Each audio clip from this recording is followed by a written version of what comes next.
Welcome back inside the Now Morning Show. It's Friday morning and we're having some interesting conversations so far. We plan to continue it because UE Outside, the Carnival Series, is kicking off today, actually. And this morning I have with me Adjunct Lecturer in the Department of Creative and Festival Arts and my former supervisor, Mr. Omari Ashby. Good morning, Good morning, Omari.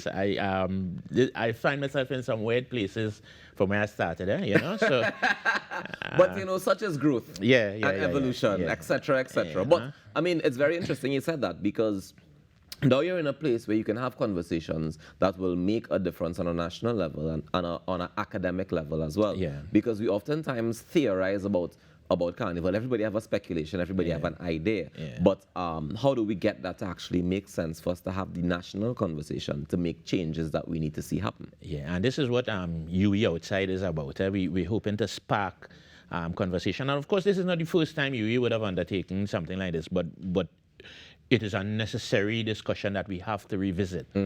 You know, I always tell people UE St. Augustine has to be the tip of the spear in any discussions about Carnival, right? And that's not because we feel we own it, but as the university that based in Trinidad and Tobago, when it comes to Carnival, we must have something to say, right? And we must also facilitate those who have something to say as well. And because you've been training people to contribute to the Carnival as well. Of course. So, all right, we're kicking it off today. And it's very interesting to me, the topics that are chosen for each of these conversations. Yeah. So today's topic is who owns Carnival? And of course, that comes out of the tension that has been with us from the days of the Cambule riots, right? Who owns Carnival? Is it the grassroots? Is it the business interests? Is it a combination of the two? And how are those forces acting on each other?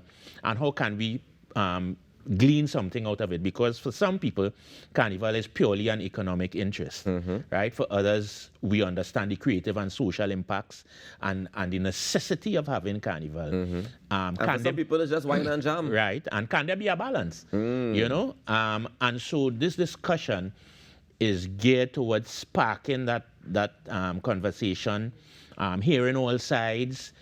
All right, so best now, as you say here in all sides, right? Tell me the form and the format that this conversation is going to take. So we have a panel and we try to draw people from all aspects of the Carnival. So this first panel will have Harmony Farrell, Hotfoot Harmony. We will have Wendell Manwaran. We also have Kim Curtin and Keon Delas.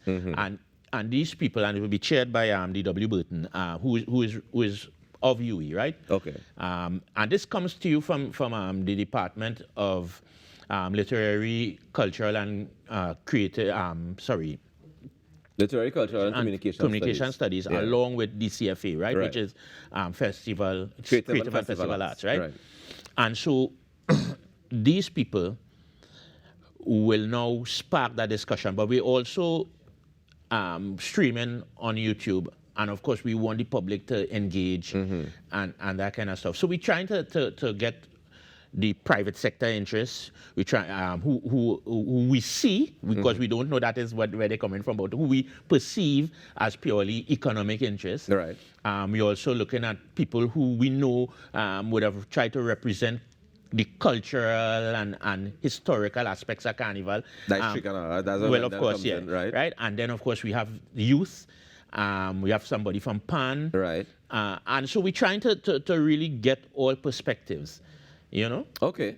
But it's an interesting conversation. I mean, the topic alone, who owns Carnival, is already triggering to me, because how can anybody own Carnival? But I understand that is the basis of the conversation that we can strike from and go from there. All right. So that's today. What time does it kick off? It kicks off at 5. We go till 7. Okay.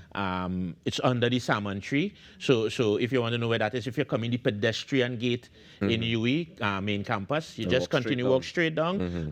It's opposite LRC. You wouldn't be able to miss it. You know, you'll see people, the tents, all the discussions happening. And everybody is welcome to come. Everybody is welcome to come. Those of you who can't physically make it, like I said, we're streaming. And of course, TTT is going to record it to play at a later date. And to also have it, because we need to revisit that conversation every so often. All right, so and that's today. Then we have one happening next week again? Next week, the 19th. Right. That one is Carnival is as love and liberatory practice, right? I want to call all the names that there because we ain't confirm everybody yet. But we have some people who is action. It go be action.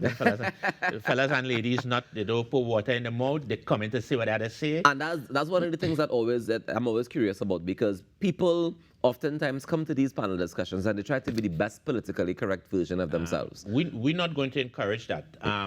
We of course, we're not going to encourage any kind of hostile environment, but of course, we need to have open and frank discussions about our festival, you know, particularly because our festival is so important to us. This is a national festival. You have to like Carnival to understand the impact it has on the nation, you know? All right, so we talk about that second one is Carnival as love and liberatory practice. And that is, whew, these topics are heavy, boy. Yeah. How long this conversation is planning to go for? There's 2 hours, a 2-hour conversation. All right, and the third one, which is happening the week after. Yeah, restating the Carnival's place in society. And we put that in brackets and stating, of course, we're going to examine what is the state's role, what is the people's role, and also we want to examine this Port of Spain-centric idea we have of Carnival, because we tend not to acknowledge the Carnival in San Fernando, the regional carnivals. But when you say we, who's the we you're talking about that doesn't acknowledge those carnivals? Overall, there's a sense that Carnival is tongue. When you get you know, and this is just a generalization, of course, because there are people who understand the importance. Because they say they are part of it. People partake in San Fernando Carnival, right? And of course, Arima, etc. But on when national discussions happen, we talk about Port of Spain, right? And even the music does that too. Right. So we want to examine a wider idea, because Carnival, like I said, there's 50-something regional carnivals, right? So we have to look at the impact of that and what is the benefits, what might be some of the challenges, all the different things that go into that. Now, for me, Omari, one of the things that I always feel like we spinning top in mud in is that we have these conversations, right? Like you mentioned, we've had these conversations before. I know other places have had conversations that are fairly similar. But what happens after the conversation? Well, that is what we want to do different. We want to come to some conclusions, come to give some options, and push it forward, which is why the role that TTT is playing is important, because we have that. We have a record of it. We have be something we could revisit. And of course, what we are trying to do is really look at the beneficial at the end of the day, how we could benefit the nation. Because think about it. If we only look at Carnival as an economic concern, which it is, mind you, right? But it's not that alone. Right? And of course, we can't just look at it just from the social aspect or the cultural, which are all important, but we have to see how we can balance these things, because if we ignore the economics of it, it takes money to put on. Of course. And do we want to continue leaning on the state alone for things? And so we have to figure out how we want this carnival to be, what we want it to be, what we want it to look like. But doesn't it get subjective at that point? Because what you might want it to look like and what I might want it to look like might be two different things. But it doesn't have to be one thing. And also, what can we draw out of it? I mean, we have this discussion all the time. The security measures we put in place for Carnival, the way how we clean the city, all these things are microcosms of what is possible. And as a university, we want to be able to study these things and maybe extrapolate some things that we could have a clean city 365 days of the year. Is there data to support? I mean, yes, you mentioned studying, right? And I know that Dr. Burke mentioned before how difficult it was to gather accurate carnival data because of how the festival runs, right? So while there's the parts that you can document and you can say, yes, we have statistics for that. We're not going to get all the statistics for the people selling bottled water at the side of the road, the man who's selling ice from the car trunk, or whatever the case may be. How do we access that sort of data? Or is that data even needed to be able to have these? It is needed, you know, and one of the things that cultural studies looks at is cultural studies is a multidisciplinary thing, right? So we do business if we have to pull statistics into it. We do business if we have to look. We are going to use every discipline there is to solve or examine an issue, right? And so this is where cultural studies kind of leads the way. So when people look at, let's take a research method. For cultural studies, we say Lyman.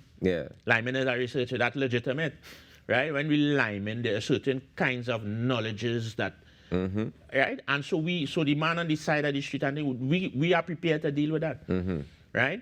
And because that is critical, because when you look at the impact of, let's say, the all-inclusive ban to the man on the street, right? We really examined that? People make things. People say, well, all right, since the all-inclusive ban come, the people on the street is selling. No, do we know that as fact? And if it is a fact, how do we deal with it? And how do we prove it? And right? yeah, and et cetera, et cetera. Ladies and gentlemen, this conversation is going to be so sweet. You are invited to join us this evening for starters from 5 p.m. under the Samaan Tree in UE, right opposite LRC, and you can be a part of the conversation to find out who owns Carnival. It's happening today, and then the series continues next week and the week after. Thank you so much, Omari, for joining me. Thank you for having me. It's always a pleasure. Yeah, man. We take a quick break and we come back with more on the Now Morning Show. Stick around.